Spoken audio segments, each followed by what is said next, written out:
नमस्कार, स्वागत है आप सभी का।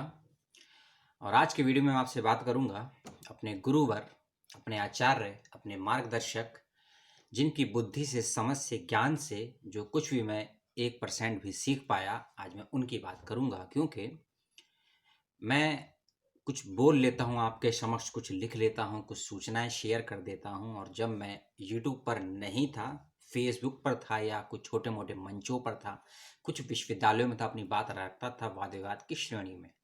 तो यह सब मैंने अध्ययन कहाँ से किया, किस प्रेरणा से किया, किस मार्गदर्शन से किया, आज वह पहली बार आप सबको बताने की कोशिश कर रहा हूँ। कितना बता पाऊंगा और कितना आप लोग समझ पाएंगे, यह तो मुझे आप बाद में बताएंगे।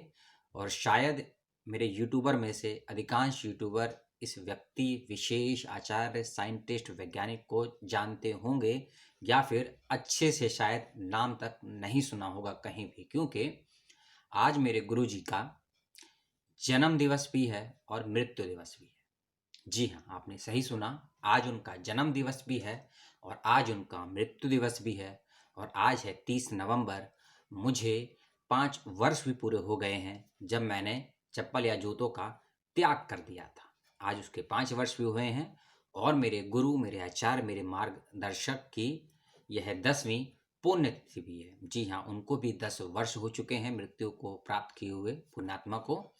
1967 की 30 नवंबर रात्रि 12:12 पर उनका हुआ था जन्म। और जब मैं आपको ये वीडियो शूट कर रहा हूँ तब बज रहा है घड़ी में 12:10, यानी कि 2 मिनट शेष हैं। अभी हो जाएंगे 2 मिनट, क्योंकि कुछ सेकंड बाकी हैं। 30 नवंबर 2067 को उनका जन्म होता है और 30 नवंबर 2010 को उनकी मृत्यु होती नहीं है, हत्या की जाती है। उसकी बात भी बाद में करेंगे, लेकिन पहले आपको ये जानना होगा कि मेरे गुरु, मेरे आचार्य हैं कौन, जिनके विषय में मैं आपसे बात कर रहा हूँ। और मैंने आखिर इनको अपना गुरु स्वीकार क्यों किया, क्यों माना। और जैसा कि मैंने टाइटल दिया है कि यदि किसी को गुरु या किसी को शिक्षक या किसी को विद्यार्थी बनना है तो राजीव दीक्षित नहीं, बल्कि राजीव भाई जैसा बने।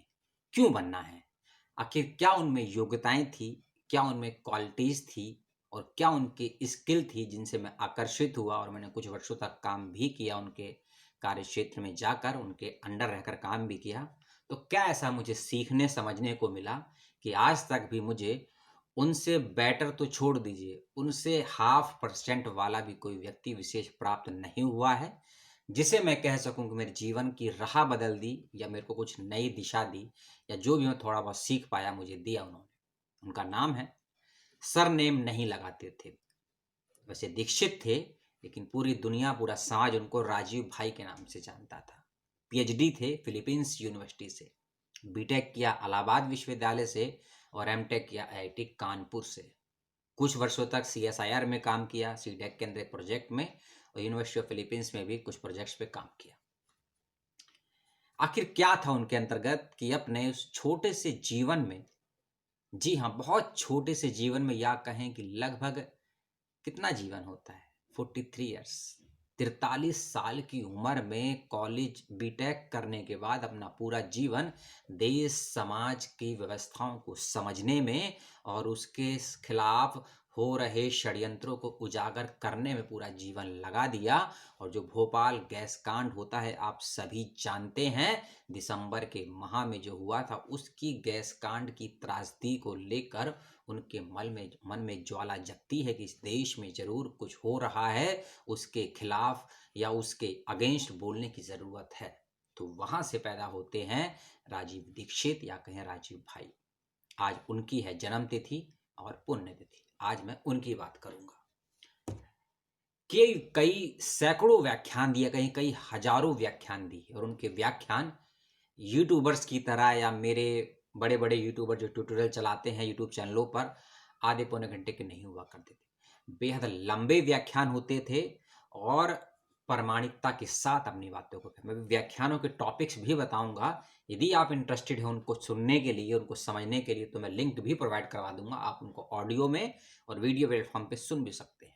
बाबा रामदेव से भी उनका संपर्क रहा, उसकी भी बात करूंगा। और राजीव भाई की हत्या में और लाल बहादुर शास्त्री की हत्या में क्या थी समानताएं और क्या घटना घटी थी, उसकी भी बात करूंगा। जी हाँ, अब शुरू करते हैं उस योद्धा की जिसने भारत की भूमि पर, या कहें कि गांधी, जेपी, कुमारप्पा या जयप्रकाश नारायण लोहिया जैसे व्यक्तियों के बाद इस मुल्क में, खासकर भारत में, स्वदेशी की लौ को जलाने का और आगे बढ़ाने का काम किया। जी हाँ, ऐसे महान नायक और जन नायक जिन्होंने इंजीनियरिंग छोड़ दी, आविष्कार यानी कि वैज्ञानिक की पोस्ट जॉब भी छोड़ दी और सोसाइटी में रहने लगे, सोसाइटी को जीने लगे और सोसाइटी के बीच में जाकर वहाँ की समस्याओं को पहले समझा, फिर उसका कारण समझा और फिर समाधान देने का भी प्रयास किया।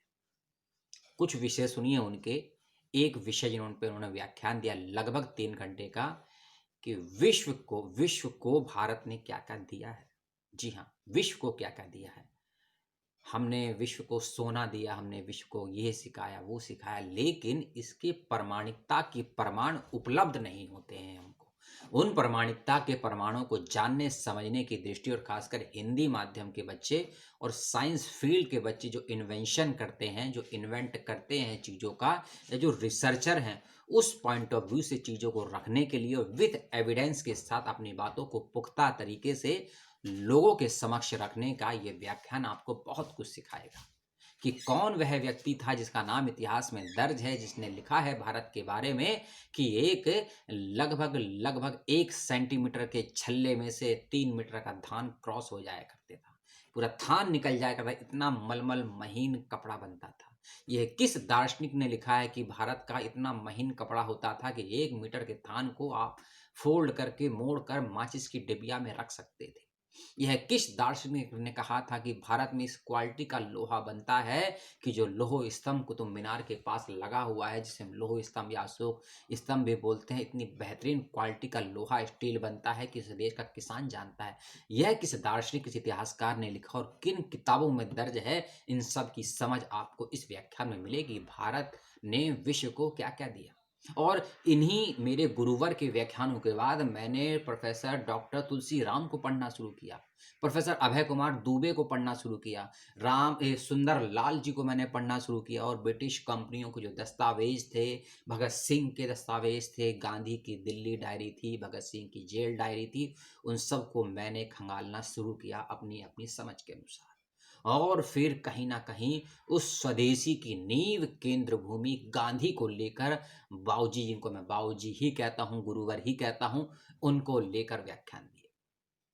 और अगर और जानना चाहते हैं कि आप समझना चाहते हैं कि स्वदेशी आखिर है क्या और स्वदेशी की इतनी पैरवी क्यों की डॉक्टर राजीव दीक्षित भाई ने, तो समझिए कि विदेशी कंपनियां क्या हैं। क्योंकि आप जब विदेशी कंपनियों के खिलाफ बात करते हैं, विदेशी कंपनियों की कमियों को उजागर करते हैं, तभी आप समझ पाएंगे इस देश के स्वदेशी को। मन हो स्वदेशी, तन हो स्वदेशी, मर जाऊं तो कफन भी हो स्वदेशी। किसके शब्द हैं मुझे याद नहीं है, लेकिन राम प्रसाद बिस्मिल के मुख से भी सुना था और राजीव भाई के मुख से भी मैंने सुना था कि ऐसा क्या था स्वदेशी में कि स्वदेशी की बात करते थे, घर घर में हो स्वदेशी, और उसी स्वदेशी को आगे बढ़ाते हुए विदेशी कंपनियों के खिलाफ डंडा लेकर पीछे पड़े हुए थे, कई कंपनियों को बंद भी करवाया था। जब उनके व्याख्यानों को सुनेंगे आप, जिसका टाइटल है विदेशी कंपनियों की लूट और स्वदेशी का दर्शन, और जब आप स्वदेशी के दर्शन के पाठ को उनके व्याख्यान में सुनेंगे, तब आप 1905 और 1911 के बंगाल विभाजन आंदोलन, जिसे लाल बाल पाल के नाम से जाना जाता है, इतिहास के विद्यार्थी जानते समझते हैं, उसको बेहतरीन तरीके से समझ पाएंगे। और जब उनके एक और व्याख्यान को सुनेंगे आप भारत की संस्कृत भाषा के संदर्भ में और भारत की अन्य भाषाओं की वैज्ञानिकता के संदर्भ में, तब आपको अपनी भाषा पर गर्व होगा, या कहें अपनी भाषाओं पर गर्व होगा, अपनी भाषा के वैज्ञानिक पक्ष को, अपनी भाषा को किस प्रकार हम कंप्यूटर के क्षेत्र में, साइंस एंड टेक्नोलॉजी के क्षेत्र में, और खासकर संस्कृत भाषाओं को और अपनी लोक संस्कृति की भाषाओं को प्रयोग करके हम विज्ञान के क्षेत्र में, स्पेस के क्षेत्र में, अनुसंधान के क्षेत्र में कैसे दिनों दिन तरक्की कर सकते हैं, उसकी बात अपने व्याख्यान में समझाई है। और इसी बात को फॉलो करते हुए जर्मनी खड़ा हुआ है भारतीय वेदों के आधार पर। पूरा जापान का स्पेस और जापान का हवाई जो तंत्र है भारतीय उपनिषदों पर खड़ा हुआ है। भारतीय उपनिषदों का और भारतीय वेदों का अध्ययन हम भारतीयों से ज़्यादा विदेशी मुल्क के लोगों ने किया है, इसकी भी चर्चा राजीव भाई ने की है भारत को विश्व की देन नामक व्याख्यान में। एक और व्याख्यान राजीव भाई के, वैसे तो मैंने कहा नहीं कि हजारों व्याख्यान दिए हैं जिसकी संख्या 12,000 से अधिक है। मेरे पास तो केवल 72 से लेकर 110 व्याख्यानों की ही सूची है और उनका ऑडियो रिकॉर्ड है। मैंने कहा नहीं कि मैंने 1% ही सुना है। और यदि आपको और जानना है कौन है राजीव दीक्षित और क्यों उनको फॉलो मैं करता हूं, इस देश में जो व्यापार चलता है, 3 व्यापार बहुत खतरनाक हैं और उन 3 चीजों में से कुछ की बात गांधी ने भी की थी।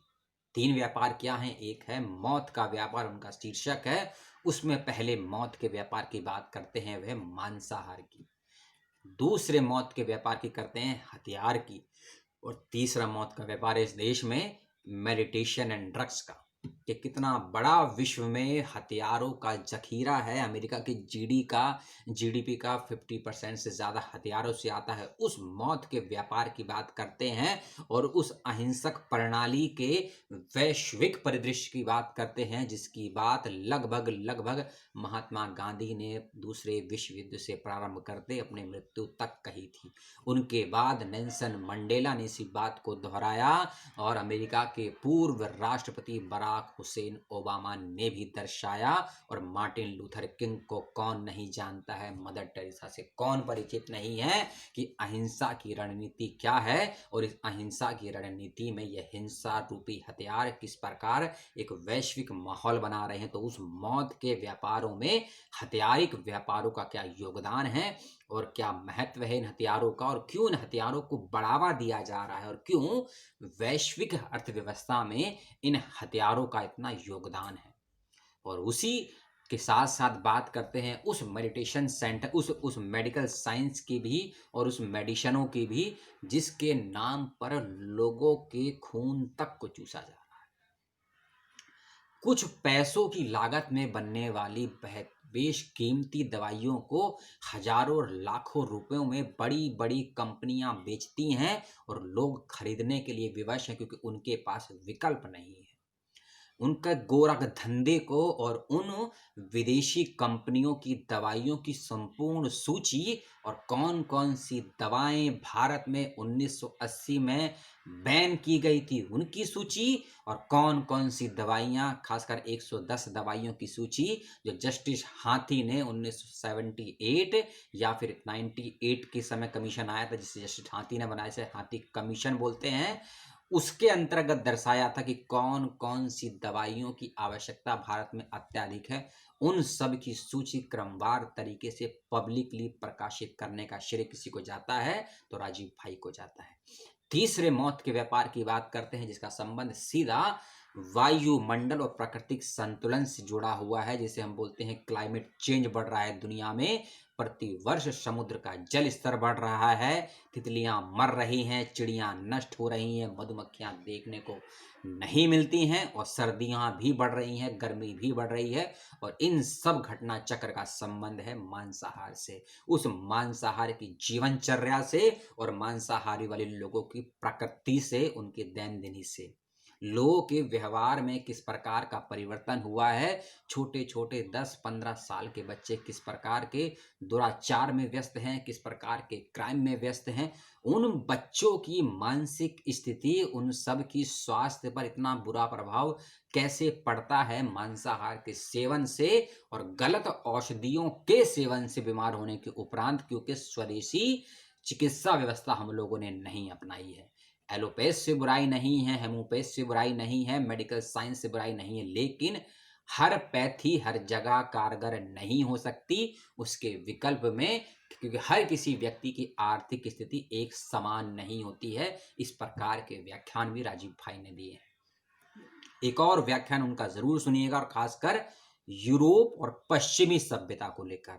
और जब आप इस व्याख्यान को सुनेंगे, जिसे मैं वीडियो शूट करते वक्त खुद यूट्यूब पर सुन रहा हूं, याद रखिएगा यूट्यूब पर सुन रहा हूं मैं, और लगभग 2.5 से 3 घंटे का उनका, क्योंकि मैंने कहा ना उनके व्याख्यान यूट्यूबर्स के लिए नहीं थे, उनके व्याख्यानों की 5-5, 7-7 मिनट की लोगों ने क्लिप कॉपी करी है, कॉपीराइट एक्ट आने के बावजूद भी। और लोगों को मिलियंस ऑफ सब्सक्राइबर मिले हैं। समझ सकते हैं आप कि उनके 5 मिनट 6 मिनट की स्पीच कितने करोड़ों लोगों ने देखी होगी। यदि आप उनके संपूर्ण व्याख्यानों को सुनेंगे तब आप समझ पाएंगे क्या इंसान नहीं था वो, साक्षात्कार कई रूपों में कई आत्माओं का स्वरूप था। उस व्यक्ति के अंतर्गत मेरे गुरुजी में विदुर भी था तो चाणक्य भी था, भगत सिंह भी था तो उसमें रानी झांसी भी थी, मौलाना अबुल कलाम आजाद भी थे और अब्दुल कलाम आजाद भी थे। याद रखिए, जिसका नाम बोल रहा हूं मैं उसका पक्ष नहीं या विपक्ष भी नहीं ले रहा हूं, लेकिन एक उदाहरण के रूप में कह रहा हूं। मैं आता हूं गांधी पर। जब राजीव भाई बात करते हैं पश्चिमी या यूरोप की सभ्यता की, तब हमें गांधी याद आते हैं और दूसरा नाम धर्मपाल याद आते हैं, क्योंकि राजीव भाई के गुरुजी धर्मपाल थे और धर्मपाल ने गांधी जी के ही कहने पर, गांधी जी की ही प्रेरणा पर इस देश के इतिहास को स्वदेशी तरीके से भारतीय दृष्टिकोण से लिखने का प्रयास किया और प्रारंभ किया। कौन थे धर्मपाल, उनके विषय में एक वीडियो मैंने बनाया था आपको 19 फरवरी 2019 को, जब मेरे चैनल को लगभग 1.5 महीना हुआ था, क्योंकि 19 फरवरी को उनका होता है जन्म दिवस। और एक चीज और बताऊं कॉमन में, राजीव भाई में, गांधी जी में और धर्मपाल जी में समानता है। इन तीनों की कर्मभूमि या कहें कि अधिकांश समय सेवाग्राम में बीता है। सेवाग्राम महाराष्ट्र के वर्धा के पास में सेवाग्राम है, आप जाइएगा, कोई गांधी का आश्रम है। पुनः आते हैं बाबूजी पर, अपने गुरुवर पर। एक और उनका व्याख्यान है कि इस देश में औरंगजेब के समय, सॉरी, जहांगीर के समय से लेकर और लगभग मोरारजी देसाई तक 1970-74 तक, याद रखिएगा, जहांगीर से लेकर मोरारजी देसाई 1906, इंदिरा गांधी भी आप कह सकते, ये सॉरी क्षमा कीजिएगा, 2001 तक जब आरटीआई आया था, इतने लंबे लगभग 400 सवा 400 वर्ष के समय में जितने भी कॉन्ट्रैक्ट, जितने भी संधियां, जितने भी त्रुटियां हुई हैं, समझौते हुए हैं, उन सब को लेकर विस्तृत जानकारी और व्याख्यान भी दिया है। उसी व्याख्यान में आपको मिलेगा कि कैसे इस देश के राजाओं ने क्रिकेट के मैच में हार जीत से अपने राज्यों को गवा दिया। जब आप मैं क्रिकेट के मैच की बात करता हूं तब आपको फौरन क्लिक होनी चाहिए मूवी लगान, कि एक भारतीय के दम पर वह मैच तो हम जीत गए थे फिल्म में, लेकिन वह इतिहास की सच्ची घटना है, गुजरात के भरूच की। और यदि आपको याद होगा, लैंड एक्विजिशन एक्ट जो 1856 में बनाया गया था, जिसके विद्रोह में रानी झांसी खड़ी हुई थी, तात्या टोपे खड़े हुए थे, नाना फडणवीस खड़े हुए थे, कोरा नारायण खड़े हुए थे, कितने ही लोग खड़े हुए थे, और बहादुर शाह जफर ने उसका नेतृत्व किया था 1857 क्रांति का। वह भी यही कानून था, क्योंकि वह समझौता था, एक संधि थी, कि संधि आप जानते हैं, जिस राजा की अपनी संतान नहीं होगी वह राज्य ब्रिटिश कंपनी हटा लेगी, और उसी को बोलते हैं लैंड एक्विजिशन बिल, जो 2010 और 2012 में भारत में अपने चरम पर था। उसका विरोध लाखों लोगों ने भी किया। तो इस प्रकार की संधियों का जिक्र भी आपको मिलेगा कि जहांगीर के समय से कैसे जहांगीर ने विदेशियों को, खासकर ईस्ट इंडिया कंपनी को, इस देश में मसाले बेचने की अनुमति दी थी या कुछ और व्यापार करने की अनुमति दी थी, वह आपको पता लगेगा। और आपको ये भी पता लगेगा उन्हीं संधियों वाले व्याख्यान में, जब नेहरू के पिता मोतीलाल नेहरू ने गांधी जी का मजाक उड़ाया था नमक आंदोलन को लेकर। और आपको जब गांधी के विषय में आप समझेंगे राजीव भाई के व्याख्यान को, तब आपको ये भी पता लगेगा कि 1891 से 93 के बीच में गांधी के साथ ऐसा क्या हुआ कि अपनी लॉ की पढ़ाई के दौरान उन्होंने ये निश्चय कर लिया कि भविष्य में यदि मेरा जीवन रहा, कुछ क्षमताएं रहीं, तो इस नमक के खिलाफ, इस कानून के खिलाफ मैं कोई बड़ा मूवमेंट, बड़ा आंदोलन तैयार करूंगा। और लगभग 40 वर्ष के बाद 1931 में गांधी वह खड़ा करते हैं। इसकी समझ गांधी को कहाँ मिलती है, ये उनके व्याख्यान में मिलेगा। और गांधी के नमक कानून से याद आ गया सरदार जयप्रकाश लोहिया जी को। जी हाँ, जब आप राम मनोहर लोहिया को पढ़ेंगे, उनका पीएचडी पढ़ेंगे, तब उनका पीएचडी का शीर्षक आप समझ के सुन के दंग रह जाएंगे।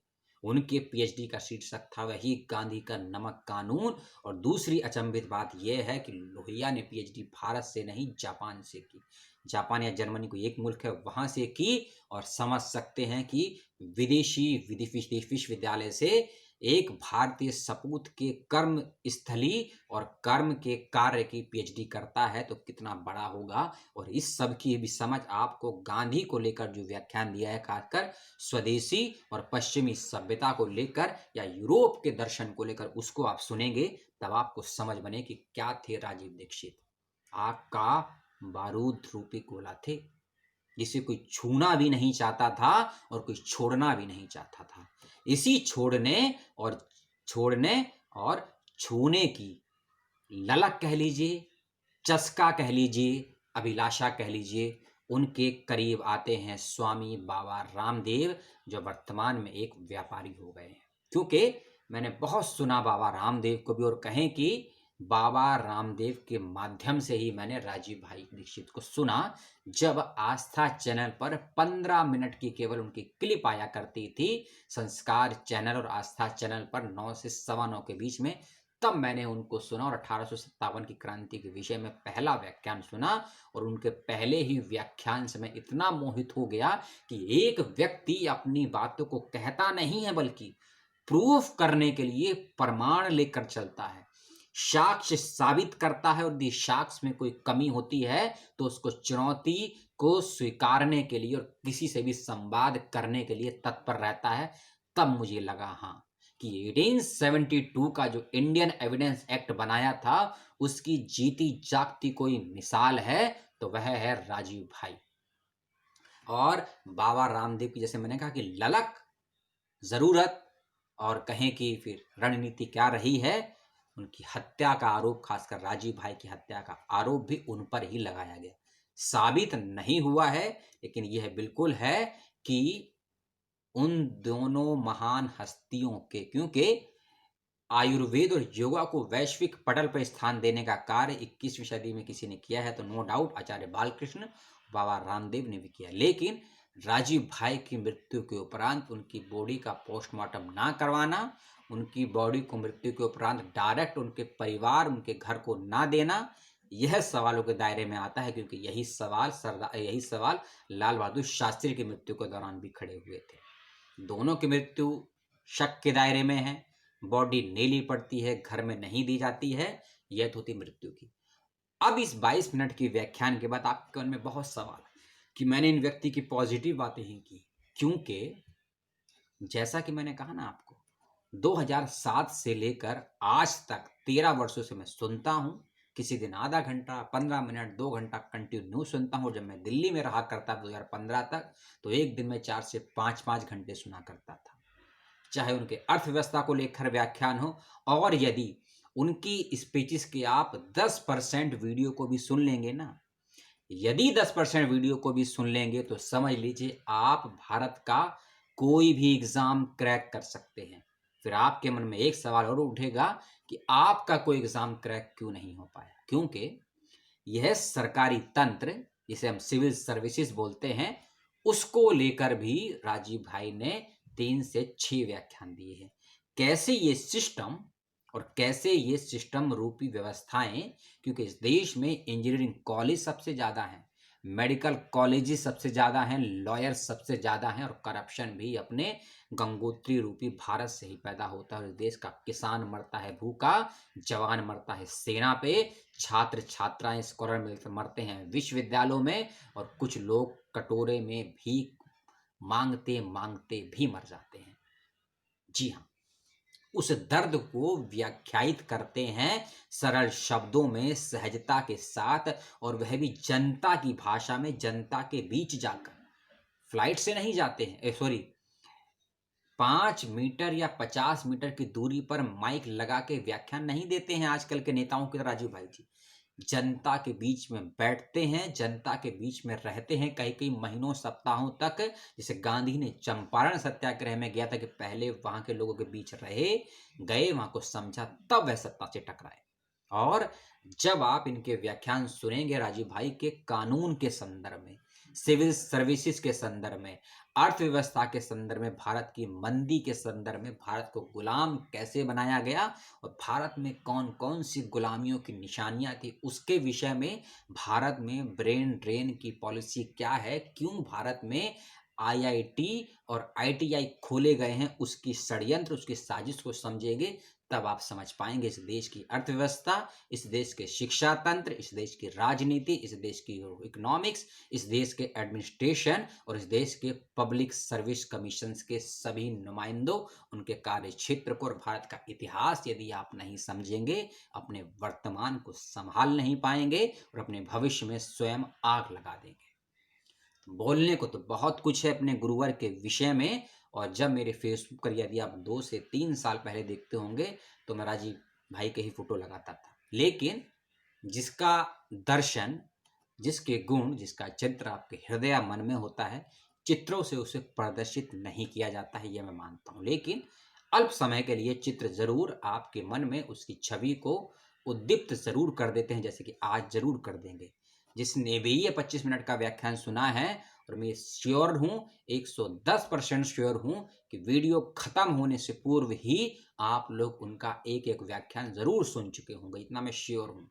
क्योंकि अगर आपको मैं ये प्रेरित नहीं कर पाया, तो ये मेरे गुरु का नहीं, मेरा अपमान है कि मैं उनसे शिक्षा नहीं ले पाया। मैं उनके दर्शन को आप तक नहीं पहुँचा पाया, क्या था उनका स्वदेशी दर्शन, उसको नहीं दे पाया। और साथ ही साथ जैसे कि मैंने बताया ना, भाषा, धर्म, संस्कृति, शिक्षा, राजनीति, विज्ञान, खोज, ब्रह्मांड, आयुर्वेद, ज्योतिष, यहाँ तक कि कुंडलिनी ज्योतिष और हमारे वेदोक्त जो भी है, और किसी धर्म विशेष का पक्ष लिए बगैर, और खासकर जब आप उनके रामायण के संदर्भ में आधुनिक अर्थव्यवस्था के रूपी उनके व्याख्यान को सुनेंगे, तो उनकी रामायण में आपको चाणक्य भी मिलेंगे और विदुर भी मिलेंगे। जी हाँ, क्योंकि जब राजीव दीक्षित भाई रामायण की व्याख्यान करते हैं अपने तरीके से, तब रामायण में मैंने कहा आपको चाणक्य भी मिलेंगे और विदुर भी मिलेंगे, आचार्य भी मिलेंगे, मनमोहन सिंह जैसे व्यक्ति भी मिलेंगे, और पी चिदम्बरम जैसे अर्थशास्त्री भी मिलेंगे, और देवेंद्र शर्मा जैसे कृषि वैज्ञानिक भी मिलेंगे, और पवन गुप्ता जैसे गांधीवादी भी मिलेंगे, रामचंद्र गुहा जैसे इतिहासकार भी मिलेंगे आपको, अरिंदम चौधरी जैसे अर्थशास्त्री भी मिलेंगे आपको। इतने लोगों के मैंने कहा, और एक सेकंड भी मैंने नजरें नहीं हटाई है कैमरे से इस वीडियो में कि मैं स्क्रीन को देख रहा हूँ, कुछ पढ़ के बोल रहा हूँ। क्योंकि बहुत लोग कहते हैं कि भैया बहुत अच्छा बोलता है, बहुत अच्छा नहीं बोलता हूँ। मेरे गुरु से मैंने जो भी सीखा 1% या आधा परसेंट, उसका मैं कुछ परसेंट ही आपको दे पाता हूँ, याद रखिए। क्योंकि ये और ये इसके भी खिलाफ थे, क्योंकि यदि इसको मैंने अपने हाथों से नहीं बनाया है, मेरा खून पसीना इसमें नहीं है, मेहनत नहीं है, केवल मैं बाजार से खरीद कर लाया हूँ, इसको धारण कर लिया है, तो मैंने किसी की हत्या करी है। मैंने उन हाथ रोजगार करने वाले लोगों की हत्या करी है जो स्वदेशी भूमि पर कार्य करते हैं। मैंने मशीनीकरण को बढ़ावा दिया है, इसी मशीनीकरण के विरोधी थे गांधी जी। और मशीनीकरण के विरोधी क्यों थे गांधी जी? गांधी जी की छोटी सी पुस्तक है स्वदेशी को लेकर, हिंद स्वराज को पढ़ लीजिए। 3 चैप्टर हैं, गांधी जी क्यों विरोधी थे मशीनीकरण के, और गांधी जी क्यों विरोधी थे केंद्रीकरण के। गांधी जी विकेंद्रीकरण के पक्ष में क्यों थे, राजीव भाई भी विकेंद्रीकरण के पक्ष में क्यों थे, और इतिहास को भारतीय दृष्टिकोण से किसे समझने के, समझाने के, लिखने के ही पक्ष में क्यों थे। क्यों राजीव भाई ने नालंदा, तक्षशिला जैसे विश्वविद्यालयों से भारत के 190 विश्वविद्यालयों के विषय में क्यों बताया। और जब आप उनकी लिखित पुस्तकें पढ़ेंगे, तो आपको लगेगा कि आप इस देश का एक दूसरा ही इतिहास, दूसरा ही समाज, दूसरी ही संस्कृति को समझ रहे हैं। और यदि उनकी पुस्तकों को पढ़ने के बाद आपके अंदर 1% भी आग लगती है, तो उनके गुरु धर्मपाल जी की पुस्तकें पढ़ेंगे, तो आपको लगेगा कि आप सुसाइड कर लें। कि आपको जो इतिहास पढ़ाया गया, जो दर्शन पढ़ाया गया, जो भारत का राष्ट्रवादी आंदोलन पढ़ाया गया, जो भारतीय क्रांतिकारियों का इतिहास पढ़ाया गया, समझाया गया, वह बिल्कुल झूठा है, दोगला है, खोखला है। क्योंकि तार्किक दृष्टि से किसी चीज को कहना और केवल कहने के लिए कह रहे हैं, दोनों में फर्क होता है। एक होती है चुनौती और एक होते हैं चूतिए। अब शब्द कह रहा हूं और माफी भी नहीं मांगूंगा, क्योंकि कल्चर में है। इलाहाबाद में कई गालियां हैं और गालियों की संस्कृति सभ्यता रही है। यही भारत का लोक साहित्य है और उन्हीं लोक साहित्यों में इन अपशब्दों का प्रयोग भी किसी को उपाधियां देने के लिए, किसी को सम्मानित करने के लिए, अपनी बात को स्पष्ट करने के लिए भी किया जाता है। इसीलिए यदि आपको चुनौती शब्द स्वीकार है तो आपको चूतिए शब्द भी स्वीकार होना चाहिए, क्योंकि अब्दुल कलाम ने भी कहा है, राजीव भाई ने भी कहा है, गांधी ने भी कहा है और धर्मपाल ने भी कहा है कि जब आप गुस्से में होते हैं, जब आप बहुत खुश होते हैं, तो अपनी नेचुरल प्राकृतिक मातृभाषाओं में ही और अपनी अभिव्यक्ति की भाषाओं में भी अपने विचारों को व्यक्त करते हैं। तो इस 30-32 मिनट के व्याख्यान को आपने देखा और पसंद किया, और आज जैसा कि मैंने कहा कि 2010 में उनकी हत्या हुई थी, उनको आप अपनी इस तरीके से जैसा मनाना चाहते हैं मनाइए, क्योंकि आदेश भी है उनके बड़े भाई का और मदन भैया का भी कि सेवाग्राम आना संभव नहीं है। कोविड की वजह से महाराष्ट्र नंबर 1 पर भी है। मेरा भी संबंध महाराष्ट्र से ही है पिछले 5 वर्षों से, याद रखिएगा, वहाँ मैं अध्ययनरत हूँ। वहाँ जाना संभव नहीं है, स्वदेशी मंच लगा है लेकिन लिमिटेशन में है। तो आदेश यही है कि आप जहाँ हैं, जिस स्थान पर भी हैं, अपने अपने तरीके से, और सोशल डिस्टेंसिंग नहीं बल्कि फिजिकल डिस्टेंसिंग का पालन करते, क्योंकि सोशल डिस्टेंसिंग तो हम मना ही रहे हैं। आप मुझे यूट्यूब पर देख रहे हैं, फेसबुक पर देख रहे हैं, ये तो हो ही रही है सोशल डिस्टेंसिंग, लेकिन फिजिकल डिस्टेंसिंग का पालन करते हुए आप स्वस्थ भी रहेंगे, दूसरों को भी स्वस्थ रखेंगे और अपना मानसिक संतुलन बनाए भी रखेंगे। तो यदि आप मानसिक रूप से मजबूत नहीं है ना, यदि आप स्थिर नहीं हैं, एकाग्रचित्त नहीं हैं, तो आप किसी का भला नहीं कर सकते हैं और अपना विनाश सबसे पहले करेंगे। ये बात भी मेरे नहीं है, मेरे गुरुवर राजीव भाई दीक्षित के। अगले किसी और वीडियो में, और जैसा कि मैंने कहा, यूट्यूब को भी लगेगा, यूट्यूब जो भारत का यूट्यूब है, ये वीडियो तो शिक्षा संबंधित नहीं है। इसका संबंध क्या है एजुकेशन से? मैं किसी एक व्यक्ति विशेष की सम्मान कर रहा हूँ। यूट्यूब से भी मेरा निवेदन है कि यदि आप राजीव दीक्षित के व्याख्यानों से आपने खरबों सब्सक्राइबर पाए हैं और खरबों नहीं डॉलर कमाई की है, तो आपको उन व्यक्ति के व्याख्यान को, मैं ये नहीं कहता प्रमोट कीजिए, पहले आप उनको सुने, अध्ययन करें, अपनी समझ के अनुसार उसका वैज्ञानिक एनालिटिकल करें, उसके बाद आप उनकी बात करें। वह भी गलत हो सकते हैं, क्योंकि उन्होंने जो बातें कही थी 1990 के दशक में, 2000 के दशक में, 2005 के दशक, वह 15 वर्ष के बाद बहुत परिवर्तित हो चुकी हैं। लेकिन यदि वह गलत हैं तो उसको बताएं, यदि सही हैं तो इम्प्लीमेंट करें। बहुत बहुत धन्यवाद, आपने मुझे सुना, मेरा समय दिया। जैसा कि मैंने कहा कि मेरे गुरुवर की मृत्यु के हुए हैं 10 साल। जन्मतिथि उनकी आपको बताई थी 30 नवंबर 1967 और 30 नवंबर 2010 को उनकी हुई मृत्यु, यानी कि 43 वर्ष उनका जन्म हुआ, 43वां जन्म दिवस है। और मेरे चप्पल और जूते छोड़ने के आज हो गए हैं 5 वर्ष। तो कुछ भी कह सकते हैं, उसका मैं एक्सप्लेनेशन नहीं दे सकता हूँ कि मैंने क्यों छोड़ा, क्या कारण थे, वे आप सभी जानते हैं। कुछ लोग यदि जानना चाहते हैं तो पर्सनली कर दीजिएगा, जो बताना होगा मैं बता दूंगा। अपना और अपनों का ध्यान रखिएगा। राजीव भाई अपने गुरु जी की सभी व्याख्यानों के लिंक देने का प्रयास करूंगा। कुछ वेबसाइट हैं, कुछ ब्लॉग्स हैं, उनको देखिए या उनको सुनिए या उनको पढ़िए, और सुनने, पढ़ने, देखने के बाद तय करिए कि वे वाकई मेरे गुरु बनाने के लायक हैं या किसी के सुनने के लायक हैं या नहीं। नमस्कार, सलाम, जय हिंद, जय भारत, जय भीम, लाल सलाम, संविधान जिंदाबाद।